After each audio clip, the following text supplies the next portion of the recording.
30주년을 맞이해서 서울시 의회에서 조례 30선을 지정했습니다. 두 의원님께서는 이 30선 중에 어떤 조례를 선택하셨을지. 소상공인 지원 중요하죠. 코로나19로 인해서 모든 국민들이 힘든 삶을 살고 있는데 그중에서도 생계를 책임져야 될 소상공인들이 가장 어려운 환경에 놓여 있습니다. 예, 서울시에서 그런 분들을 위해서 우리 2020년 새해 첫 조례로 만들었고 소상공인들의 경영 안전을 위해서 어떤 계획들을 수립하고 시행할 계획들에 대한 절차들을 만들고 또 지속적인 안정적인 재정을 확보하고 재정 계획을 수립해서 소상공인들을 지원할 수 있는 근거들을 마련하게 됩니다. 네. 소상공인들이 가장 일선에서 경쟁력 있는 인력들에 대한 교육들 그리고 노동 환경이 굉장히 열악하잖아요. 네. 노동 환경들을 개선시켜 줄 수 있는 다양한 지원 사업 그리고 소상공인들이 가장 어려운 게 요즘 대기업들이 골목 상권을 침범하고 있습니다. 맞아요. 네. 마트나 아니면 카페, 빵집, 떡볶이집까지.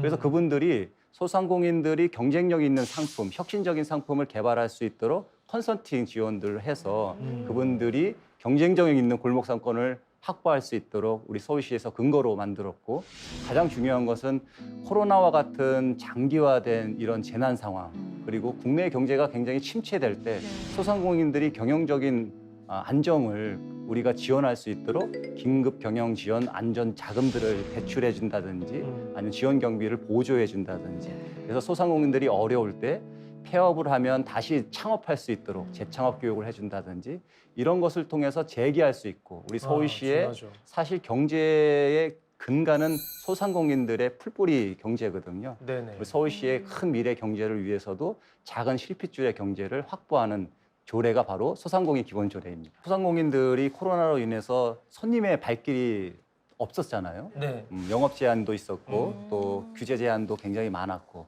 그렇다는데 소상공인들이 지역의 서울시의 어떤 상품권을 통해서 지역의 골목 경제가 활성화될 수 있도록 지원을 했고 긴급 재난 안전 지원금을 한 4천억 정도 우리가 발행을 해서 소상공인들한테 작게나마 그래도 잠깐 숨통이 틔워질 수 있도록 안정적인 경영을 할 수 있도록 우리가 지원하는 것들. 그래서 소상공인들이 작은 경제에서 큰 따뜻함과 또 주민들에게 나눠주는 작은 삶의 희망을 가질 수 있도록 그런 것들을 같이 지원하고 있습니다. 전통시장, 네. 골목길 경제 활성화라는 사업이 있는데요. 네. 소상공인들이나 아니면 지역의 전통시장에 있는 분들은 대부분 연세가 드신 어른분들이거든요. 20, 30년씩 하신 분들이거든요. 네. 그분들에게 온라인에서 어떻게 해서 주문을 받으시고 그 택배 사업을 하시는 분들한테 다시 아니면 퀵서비스한테 해서 배달해드리세요 할 수가 없잖아요. 네. 서울시에서 전통시장에 한 곳에다가 그런 온라인의 마켓에서 주문을 받고 네. 또 배달까지 직접 해줄 수 있는 것들을 지원해 드립니다. 어머나. 서울시의 상품에 온라인에서 오프라인으로 연결시켜 줄 수 있는 플랫폼을 만들었고요. 골목 경제 또는 전통시장 가서 내가 네.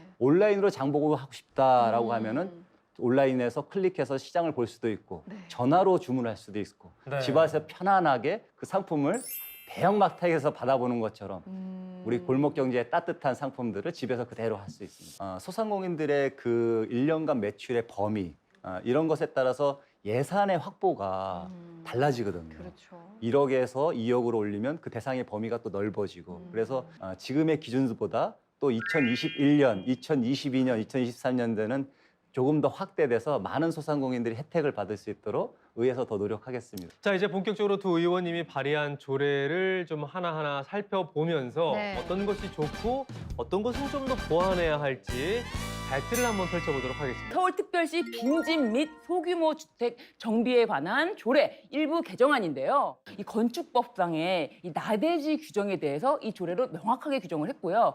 또 뭐 공원이라든지 네. 도시 기반 시설 이런 거를 좀 하면은 용적률을 좀 높이는 거. 요 조례에서 규정을 둔 거예요. 얘기를 좀 들어볼까요? 네. 예. 큰 단위의 재개발, 뭐 뉴타운 네. 또는 큰 블럭 단위의 아파트 재건축 이런 것을 생각하는데 사실 서민들이 살고 어려운 이웃들이 사는 곳에서는 사실 저층 주거지가 많거든요. 네. 근데 저층 주거지에서는 삶의 이해관계들이 많이 얽혀 있고 추억들이 얽힌 곳이에요. 근데 그것을 갑자기 다 싹 밀어버리고 헐고 재개발해서 아파트로 올리면 그것도 좋은 도시의 활력이 되긴 하지만 시민들의 삶 그리고 높은 아파트 가격을 쫓아가기 위한 경쟁력 또 가게의 경제가 그만큼 충족되지 못하기 때문에 소규모 20가구 미만이라든지 그런 가구들이 함께 모여서 정비 사업을 할 수 있도록 지원하는 조례입니다. 그리고 빈집 및 활용에 관한 개정 조례안도 일부 여기에는 포함이 되어 있는데 재개발 재건축을 하면서 빈집들이 많이 발생하면서 청소년들의 유리창 효과라고 해서 빈집에서 다양한 사람들의 안전사고가 일어나고 화재 사고도 일어나고 또 거기서 안 좋은 범죄도 일어나거든요. 그렇죠. 그런 것들을 우리 서울시에서 빈집이 있는 곳을 깨끗하게 리모델링하고 다시 그곳에 카페라든지 주민들의 활력 공간 그리고 청년들이 그곳에서 두세 가구가 함께 원룸식으로 살아갈 수 있는 주거로 개량해 준다든지 네. 소규모 주택 정비 사업은 대규모 정비 사업보다는 지역에 맞고 지역의 맞춤형을 정비할 수 있는 그런 사업의 지원 조례이기도 합니다. 비어 있는 공간을 이렇게 좀 탈바꿈하는 그 비용도 서울시에서 어쨌든 네. 지원을 하는 거죠. 서울시 빈집 및 활용에 관련된 조례에서도 이 지원 근거들을 만들고 있는데요. 빈집이 그러면 어떻게 있는 상태인가? 6개월 전기나 수도가 단수가 됐다든지 그 기간이 1년 동안 장기화됐다 하면은 그 소유주 또는 주변에 있는 이웃들이 이곳 때문에 우리의 삶이 또 어려웠고 또는 범죄에 노출되어 있습니다라는 것들을 우리에게 알려주시면 저희가 현장에 가서 빈집을 매입한다든지 아니면 소유주와 왜 관리를 못하신 것에 대한 애로를 들어보고 그러면 우리가 이곳을 일정 기간 전세를 통해서 우리가 리모델링 비용을 지원하고 그러면 그분도 월세를 넣든지 아니면 어떤 영업 활동을 하셔야 되잖아요. 네. 그 일정 기간은 청년들이 들어가서 살든 아니면 다양한 사람들이 주거로 활용할 때 과도하게 월세를 받지 못하도록 시세의 한 7, 80%의 안정적으로 몇 년간은 그곳에서 주거나 아니면 다양한 활동할 수 있도록 같이 지원을 하고 있습니다. 정말 우리가 사는 바로 옆집이 비어 있다고 하면 무서운 생각부터 들기 마련인데 네. 거긴 뭔가 활력을 불러일으킨다는 거는 그 전체 지역 발전을 위해서 정말 필요할 것 같아요.